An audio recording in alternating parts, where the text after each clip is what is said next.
Item number SCP-292. Object Class Euclid. Special Containment Procedures. SCP-292 is to be kept at Site-72 in a guarded room in a locked padded container set up to avoid movement of or damage to SCP-292. Access to SCP-292 is prohibited without Level 3 authorization. Site personnel must report all incidents of deja vu or related symptoms to Site administration. Description: SCP-292 is a 60-second brass hourglass, 10 centimeters tall.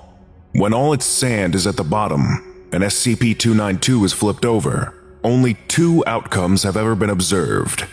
Either the sand runs out normally after 1 minute, or SCP-292 is knocked over on its side. If SCP-292 is knocked over, anomalous properties do not again manifest until all the sand in SCP-292 is in one bulb. At no time has SCP-292 ever been observed to be flipped over a second time within 60 seconds, except when knocked over as above. Anytime SCP-292 is upright and all its sand is in its bottom bulb, and a subject attempts to flip SCP-292 over, with the intent to flip it again before all its sand runs out, the subject and people nearby suddenly experience deja vu.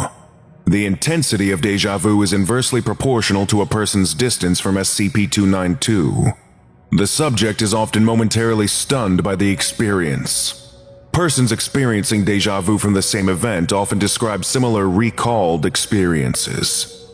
It is believed that when SCP-292 is flipped over, a process is started in which, if SCP-292 is flipped again before its sands run out, time flows in reverse to a point a couple of seconds before SCP-292 was initially flipped. Time then flows forward again as if SCP-292 were never flipped. Deja vu would thus be a side effect of this process. Prolonged exposure to SCP-292 can cause nausea, migraines, vertigo, hallucinations, seizures, and symptoms consistent with temporal disjunction, somatic, psychological, or both. Addendum 1. Experiment 292-31. Procedure: Subject 03101 was instructed to flip SCP-292 over, and then shoot Subject 03102 to death, and flip SCP-292 back over before it runs out.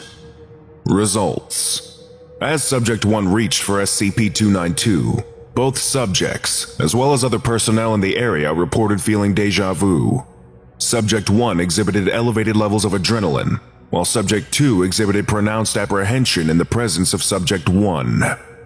Addendum 2. Experiment 292-46.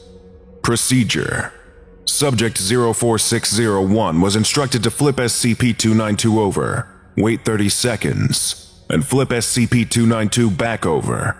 When deja vu was experienced, Subject 04602 was instructed to do the same thing. When deja vu was experienced a second time, Subject 04603 was instructed to do the same thing. Results: As Subject 1 reached for SCP-292, all subjects experienced deja vu as expected. Subject 2 hesitated and was instructed to flip SCP-292. While reaching for SCP-292, Subject 2 fell to his knees, Subject 1 doubled over, and Subject 3 staggered. Subject 3 was instructed to flip SCP-292, and as he reached for SCP-292, all subjects appeared to exhibit temporal shock for 10 to 15 seconds before falling unconscious. Temporal symptoms subsided within 5 to 7 days, while visual and audio hallucinations persisted for several months more. Addendum 3.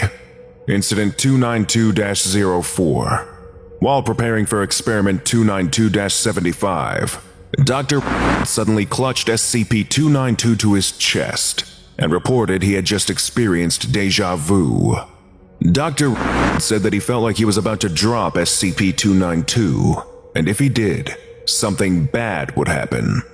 Dr. has hypothesized that Dr. had indeed dropped SCP-292, but instead of breaking, SCP-292 reversed the flow of time until a moment before it was dropped.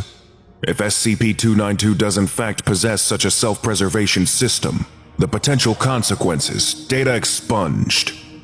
Reclassification to Euclid approved until more information on SCP-292's properties can be gathered and analyzed. Lesson complete. If you missed the previous orientation, go watch SCP-291, Disassembler/Reassembler, right now. Or, for the complete course, watch this playlist.